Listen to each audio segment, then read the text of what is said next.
The amount of deliveries that have been coming to this house today is just insane. Obviously, we've got all of the renovations going on and we have our bedroom and ensuite starting next week, which means that all of the products have been coming in for that room and there's a lot going into it. I guess bathrooms and kitchens are probably some of the most busiest rooms. Yeah, so it's been non-stop, but amongst all the building works, I have received my own little parcel. I placed an order yesterday on Thorns, which 99% of you won't know what Thorns is. It's a bee supplier. And right here, you'll see I have a gallon of what is called ambrosia syrup. This is basically bee feed. This is the sort of thing that you would put in at the start of the season. It's got a combination of feed in it to make sure that the bees are getting the early feed essentially. So if they run out of their stores, this is something to help kickstart the season. So I've got myself some of that. I also ordered myself some other little bits, which we'll open up now and see what's inside because I can't actually remember.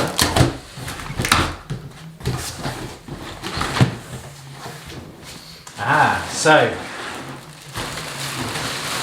really important, these are wood chippings. Now the reason why I brought these is because when you're handling bees that you need to use a smoker, and the reason for the smoker is because you're trying to essentially block the pheromones that are being spread throughout the colony as they essentially warn of attack, and the smoke gives them the natural reaction to head in for stores because they believe there's a fire. And then they will also dissipate from the area. Because the smoke's going to move them away from the area where it's smoked, it means that us as beekeepers are able to visually inspect the hive and the colony, make sure that it's in good health and there's no disease and viruses, etc. This is going to be a cold smoke, so it will burn, obviously quite hot, but then when you blow it, it should be relatively cold. So it doesn't do the bees any harm. It actually just gives the beekeeper good visibility of the hive and make sure that also they don't get too aggressive. The queen doesn't let off any pheromones that basically send them all to attack the beekeeper. So this is something that's going to be used to just really create a nice burn within my smoker itself. Now next up, these look like white slabs. This is called fondant. Again, this is an ambrosia fondant. The reason why I went for this is because there isn't really a sell-by date on them, so it should last me for quite some time. This is a 2.5 kilogram fondant. I bought 2 of these. These are the feeds that you'll put down in the winter time. So you'll stick those inside the hive on top, slice a cross with a Stanley knife. The bees will be able to come in and they'll be able to feed off of this fondant throughout the winter months should they run out of their honey stores. When bees actually feed on their honey, they don't move around too freely. They tend to just move up and down in the winter. So it isn't unheard of that a colony will get isolation starvation if they're feeding up and down and their stores are like across and they actually don't make it to them. So it isn't unheard of that bees die of starvation even if they do have stores inside their frames. They just don't access them because they all centralise around the queen bee and they'll all hurdle in and keep each other warm. A little bit like penguins you might have seen on some of the David Attenborough shows. It's a similar kind of thing. They work together to create that heat by vibrating, and so having feed directly above where the colony is going to ensure that you give them the best chance of survival during the winter months should they run out of food. That's my seasonal feed sorted. I also brought some feeders. I think I'm going to have to get an eek, which is basically like a box that extends the height of the hive to give me room for this. Put this on top of your crown board, which is just a wooden board with a hole in it. The bees can then walk up into this part of the feeder, and I'll fill this up with the syrup that you've just seen here, and they'll be able to drink from that, and it'll also help them provide themselves with some further food. So that is one of the feeders that I purchased. And this is the second feeder, which is a little bit smaller. You can DIY these. Some beekeepers will just make these out of Tupperware boxes and old pots, but I just thought it'd be a lot easier to get one ready-made because I want to make sure that it's correct and right. So you'll see that it's a glass jar and then inside there's a mesh cap. The bees will be able to come up to this and they'll be able to stick their tongues through the mesh and feed off of the syrup that I put inside of that. So that's just a little fast feeder. I could use this if I get a second hive or a second colony as well, so I have both that feeder and this feeder that I can mix between the two depending on what the colonies need. So they're my feeders, and then I also brought myself some foundation, which is a guide that helps the bees draw their comb off of. So this is waxed foundation on a wide frame, and this basically helps guide and helps the bees build off of. So naturally, I say naturally bees don't live in beehives, obviously. They live in cavities, but in the world of beekeeping and beehives, they would naturally draw their comb from the center like this, and they would build out until they draw their comb all the way down. And there are a few different methods as to how you can go about encouraging the bees to build. So you can get little guides that go in that are just little slivers of wood, and they call it a comb guide, and that can be used to help give the bees something to build off of. And then some other keepers have other options and other varieties of foundations that can use. You can get hard foundations, you can get plastic foundations, but what I've brought is pretty standard. It's a wax foundation, and you'll be able to see, if I hold up to the camera, you'll be able to see the comb there that the bees can draw off of. So what I will do is I will slip one of these foundations per one of my frames. I've got 10 frames in total, and then I'll slot these into the brood box, and I'll be able to give my bees a little bit of a head start, and then hopefully they'll be able to get producing the little workers. So yeah, that is my Thorns haul. I never thought I'd be saying that on my channel, but I'm getting geared up, ready to go. Another thing that's just arrived, the builder's just dropped off a load of 6x2 and 4x4, I think, wood. I'm actually going to rebuild the stand that's in the garden, because I think I mentioned in one of my other videos, as I've become to learn a little bit more about beekeeping, I've understood the importance of swarm control, swarm prevention, and artificial swarming. So I need a bit more space. I need to be able to move the hives around a little bit more. At the moment, I've actually got nowhere to put my brood box and roof down, because I don't want to put them directly onto the ground. So I'm going to make sure that I fabricate something for that as well. So I'm going to be busy, probably in this video actually, having a go at building that framework. I've got to dig out a load of holes and put some post mix in for the stand, and then actually build the framework as well. So a little bit of woodwork, but right now I'm going to get out into the garden because I need to do a lot of tidying out in the woodland. We did a little session the other day, on Monday actually this week, where we just trimmed down a load of the hedge line. Probably took it from about a 7-foot hedge down to about a 3 to 4 foot hedge. So we've really reduced it down, and I'm going to try and stay on top of it. Okay, so I've just come out to the garden. I've got some of my tools out here ready to get started, and as you can see, this is the initial location that we had selected for the hive. So I'm going to have to actually remove the posts that are in the ground at the moment, because they're spaced out too far apart to be able to actually get the hive on top. As you can see, the legs sit inside. So we're going to run into a little time lapse, and I am going to get very busy. A minute until midnight. I'm just wondering where you at. Just thought I'd call and wish you good night. I left my key under the mat. I don't get anything done, you're stuck on my mind. I keep on missing your touch, missing your vibe. This feeling I go when I say what we had. This is where we're at the minute. As you can see, I've supported the 4 posts down with some brackets, and I've also made sure that I've created a nice level platform to work off. So as you can see, we've got a nice plumb both ways. Lovely job, which means that my beehives are going to be sitting nice and level, and then lean that I need for the flow for the super will actually be done within the hive itself. So nice level playing field that I'm going to build off of now. We're making some really good progress. So the idea is to cut up this 6x2 and to create basically about 1.5 meters long platform for me to be able to move my hives around on. Well, I've been working really hard this morning clearing out some of the trimmings that we had got rid of from the hedges, and I managed to singe my eyelids, eyebrows and hair. So if you can see that on the camera, that's why. But the idea is, just to give you a kind of quick run over, is to actually put stones down over the base, which will cover over here, and then I'll then run a load of topsoil all over the area to hide it completely, so it will give me a nice base to grow some wildflower. I might do a little bit of research and see if there's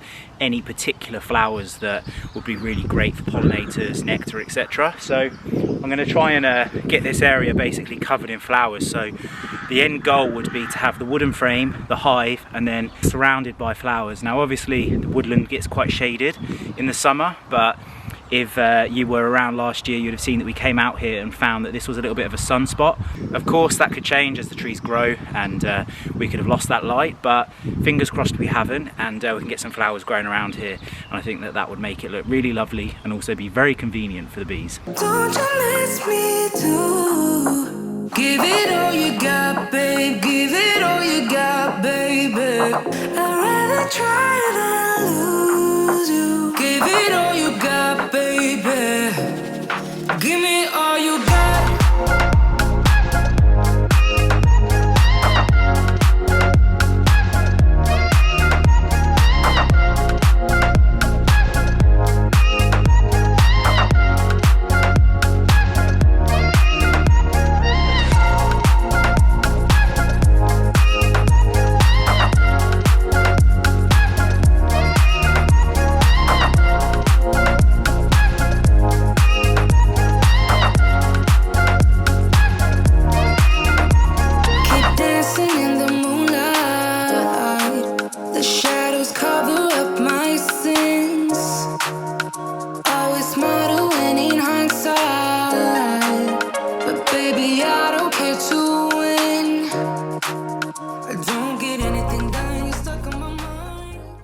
Well, there we have it. That is the beehive stand that's just been constructed. You could jump on that all day long. That is not going to move. Some of you may be thinking, wow, that looks a little bit over-engineered for a beehive.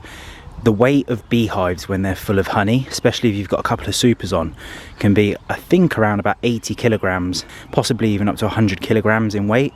That's quite a lot of weight. The last thing I need is for my stand to give way and for me to lose the colony. So that is solid as a rock. What I've done is I've created a platform, and then I've also created some ledges because I just wanted a little bit more of a open space to put the feet down, because I have some adjustable feet on the hive. So yeah, that's where we're at. I'm now going to give that a coat of stain. So it's going to be in a nice dark colour so it blends into the woodland. And I think I'll wrap up and that'll do me for today.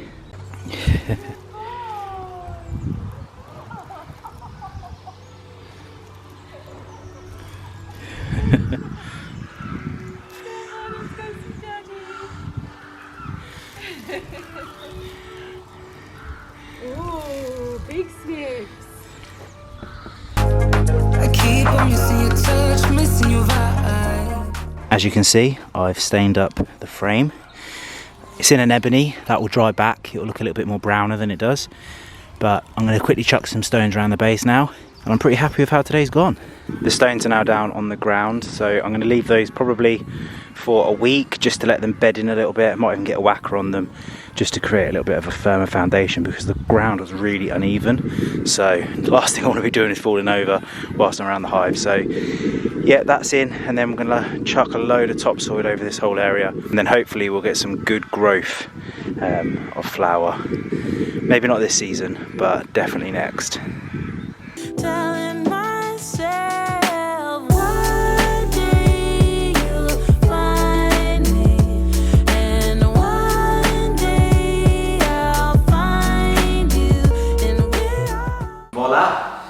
Just like that, we have repaired the little stool. So this stool really is just for show. It's not something that we would really use, but Porter chewed off the temporary rope that was put on it when Lydia picked it up all that time ago, and so I've just replaced it with some nice white rope, because before it was blue. I've also doubled it up so it was on both sides, just so it looks like it's meant to be. I don't know if you can see it very clearly. So yeah, little morning task complete. I'm going to go jump in the shower, and then today Lids and I are going to be heading antique shopping, which it's been a very long time since we've done this, so I'm looking forward to it.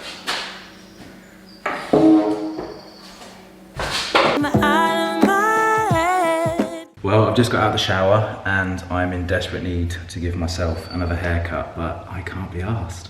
We're getting so close now to the hairdressers opening back up again. I'm at that point where I'm like, do I just let it grow out, and then when I go and see my barber he can fix me up, or do I give it one more home cut? I noticed in my video last week that when I was squatting you could see how wonky the line was at the back of my head. It's probably the hardest part when you're cutting your own hair, is getting the back of your head straight, and I do use the elastic band as a guide, but then when I take that off sometimes I get a little bit carried away. But anyway, this morning Lids and I are going to be heading to do a click and collect at an antique store that Lydia's got for the house, which is all starting to come together now. I feel like we're on the final stretch, which is that something you say, and I hear you always say that in all your videos, but this is the first time I've said it. Trust me, this is the final stretch. We're getting to a point now where hopefully in the next week or two the whole room is going to be furnished in the kitchen and living room, and so everything's going to be pulled together, and then as soon as we get the patio area sorted as well, it's going to feel like the bulk of the work is done, because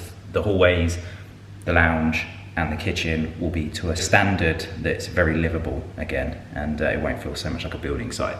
I'm very much looking forward to that, because you know, if you've been on this channel for a while, that for me a tidy environment is a tidy mind, and at the minute I feel like I have a very untidy mind because this environment is very untidy. So I'm pleased to be seeing the back of it. As much as we actually really do enjoy seeing the progress, it's lovely to wake up, look around and be like, wow, they've done that, they've done this. At the same time, I do find it hugely distracting. So anyway, we're gonna head out now. Porter's getting his mutts and hounds on. Porter!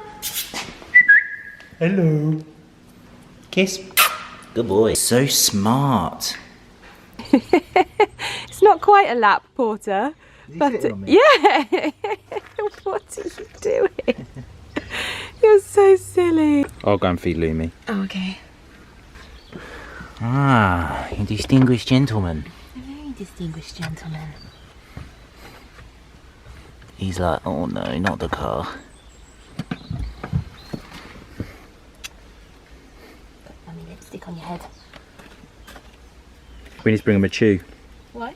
Something for him to chew on. Oh, if he can just get his nala bone. Yeah. I'll wait with you, mate. I'll wait with you. That looks like something nice to chew on. You like chewing on leather, don't you? Go on then. Have a chew. Good boy. Nearly. I thought you were going to go for a chew then.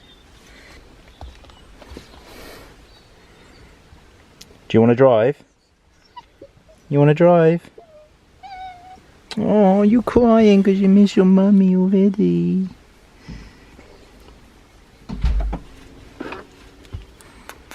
Kisses. Who is it? Ah, the boss. One of my strawberry plants in.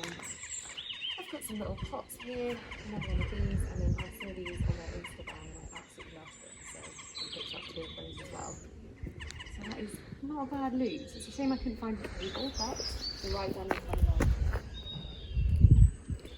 Good boy. Well, good morning. It's a new day. So we got back from the antique centre after collecting a few bits that I think are going to look really, really nice. Some of them I actually think are going to look really, really great also when we eventually get around to sorting out the shed, because the items just go really nicely against wood. But if you want to go and check out exactly what it is that we picked up, then make sure you head over to Lydia's channel because she's covered all of that over on hers. My task today is to get out and give the lawn its first cut of the season. As you know, I put a treatment on it just over 7 days ago, so it's due to get cut, and we can see what impact that's had. It takes about 4 weeks in total, so it's still early days, but I want to give it a trim back, try to encourage growth of the grass, and then fingers crossed the grass will start dominating the area once again. We are due to have good weather all week this week, so my intentions are to get out into the garden. I'm going to finish off putting the beehive on the stand. I'll take you out there and show you that in its finished position. I also probably should pop to the garden centre at some stage and buy some soil, because as I mentioned earlier, I need to get some soil over those stones and start thinking about some wildflower. And then I think in next week's video we're going to tackle the shed, because I'm hoping that with the good weather this week I'm going to be able to leave some stuff outside whilst I'm doing it. Also, the builders are in getting rid of all of the skirting and everything that was on the ground in the shed, which means that I now have some space again. So anyway, I'm going to get busy cutting the lawns as my first job of the day. So let's do this.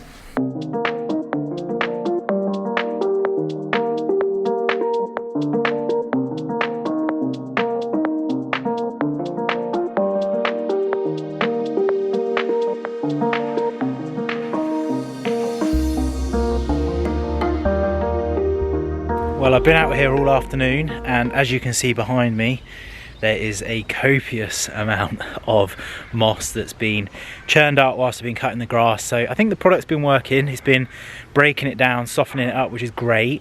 I'm actually going to go over it with a very, very, very light scarifier with the intention to drop a little bit of seed down in the hope that I can try to promote a little bit of growth. Completely freestyling this, going to see how we get on. My neighbour's very kindly lent me his scarifier, so I have the tool to do the job.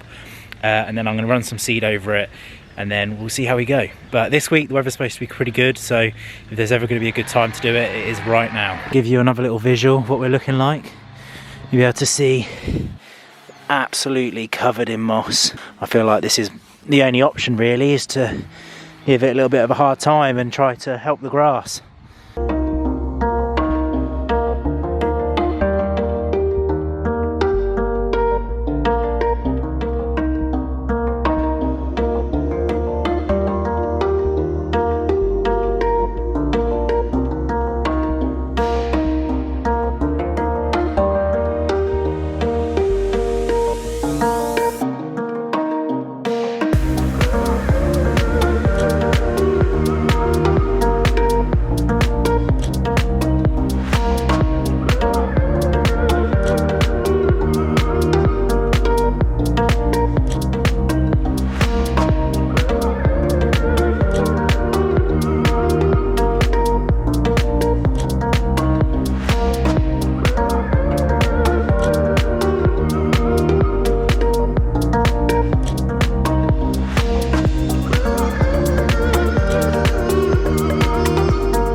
Well, as you can see, I've taken it pretty low. The products worked quite well. It started to break down the moss, which is great. And I've left a fair amount in still because it's supposed to help feed the grass as it dies back. So I'm going to actually chuck a little bit of seed over it, which is why I just scratched the surface with the scarifier, only very gently. So I'm going to work now on getting some seed down, and then hopefully I'll prompt the growth of this grass to be quicker than first anticipated. I'd say not a bad day by all means. Managed to get a fairly large amount of grass covered, so I'm happy. Good times. Well, I was just about to sit down and get busy putting the wide foundation onto my frames, and I've just realised I've not brought the pins to fix them with, so that chucks that idea out of the window. But yeah, I have got lots to do today, so unfortunately I'm going to be wrapping this vlog up a little bit early because today's task to finish off this video, I haven't got the bits that I need for it. So if I quickly spin you around, you'll see that on these foundations you have these little wires, and the idea is that you slot the foundation into here and then you can nail through to pin it. I've also just bought some nails that I can actually stick through the sides here, and then they will act as little clips like pegs, and they will clip into the side, either side like this, and then that way the frames will get some more support. And then you also use this comb guide. A lot of people on YouTube were using it to actually crimp in at the bottom like this, just to pinch in the frame from the top, just to give it a little bit extra support as well. So I've ordered the bits that I need for that, but unfortunately I'm not going to be able to get these wired today and in the brood box. Thank you for watching. I hope you have enjoyed this video. If anybody is thinking of taking on their grass this year, of course this is the perfect time to do it, but I'd love to hear if you have any tips or suggestions as to how to go about it, because I feel like I've got a lot to deal with in our garden. It's pretty mossy, but it's kind of to be expected because of the woodland. I've also, by the way, reseeded the area around the greenhouse, and then I've raked over it to try to hide the seeds as best as possible. And I've also just brought some little shiny tape just to put around the garden to see if that puts the pheasants off from coming. From the research I've done, it's 50-50, effective for a little bit normally, and then they get used to it and then they just ignore it. The next step really is to do the netting and try to cover it with that, but that's just a big job that I'd rather not do, so we shall see. The only other option, I guess, is just to keep them putting seed down and just hope they don't out-eat you. But I don't know if that's a possibility, because there are a lot of pheasants that turn up, so we shall see. But anyway, I'll catch you in next week's video. Take care, have a good week, and I'll see you soon. Peace.